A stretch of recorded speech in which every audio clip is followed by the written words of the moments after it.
Hello, Buddhas. I'm not sure how good the audio is going to be here, but it's going to be a quick video today, and we're going to talk about that.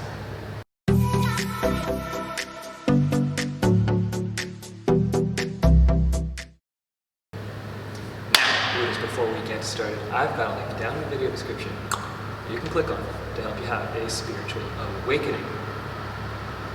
Now, what is that? Now, we're going to ask the question, what is that? And the title of this video is not clickbait. That is God, is my answer. Now again, Buddhas, you don't have to take this literally. You don't have to take this figuratively. You don't even have to agree with me in any way whatsoever. But hear me out for a moment if you're still in this video. And I think that you are, because you know that I'm onto something here. That is God. Literally. That is an incredible word in the English language, and it can describe, just go down into the road? No. It can describe anything. I took that dog to the park. Took the dog to the park. I took that dog to the park. Wow. Means that dog. I had a good time at that concert. I really enjoyed making that video. I really appreciated that you clicked on the links in the video description, that you liked the video. What I'm getting at here, Buddhas, is that represents an innumerable amount of things. That is ineffable, literally and figuratively. That is the secret, literally and figuratively. And that is God, literally and figuratively. And I had this realization while I was laying on my motorcycle here. I like my motorcycle a lot. I like to think that I have a bond with it. There's something about riding a motorcycle that is emotional, feeling, visceral. You can be emotional about a car.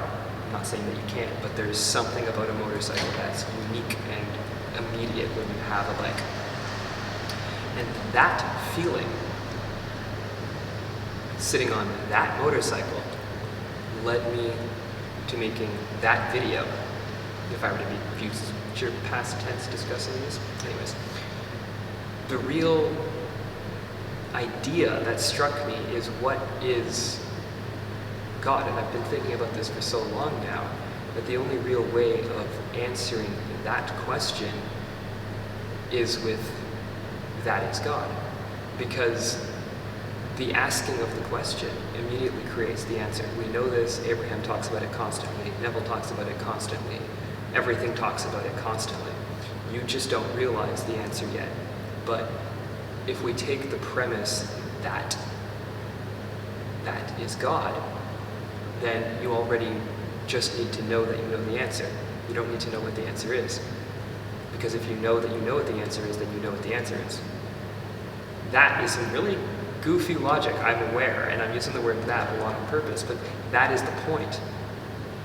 And my father told me a story a while ago, a very long time ago actually. I remember distinctly having the conversation with him. We were in the vestibule area of our home back when we lived in a house together.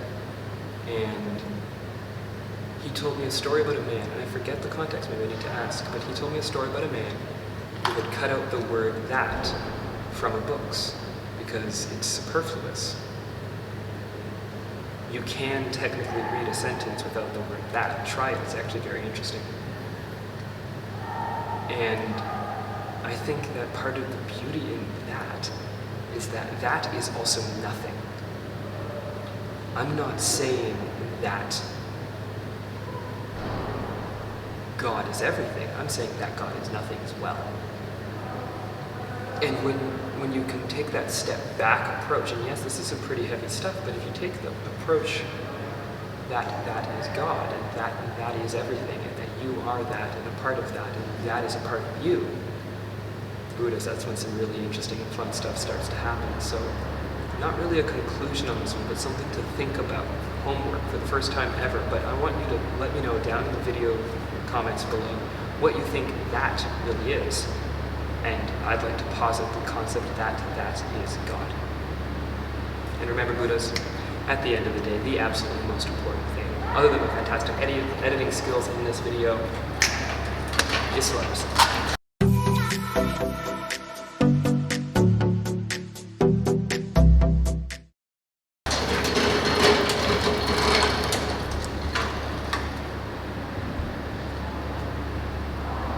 That looks pretty good.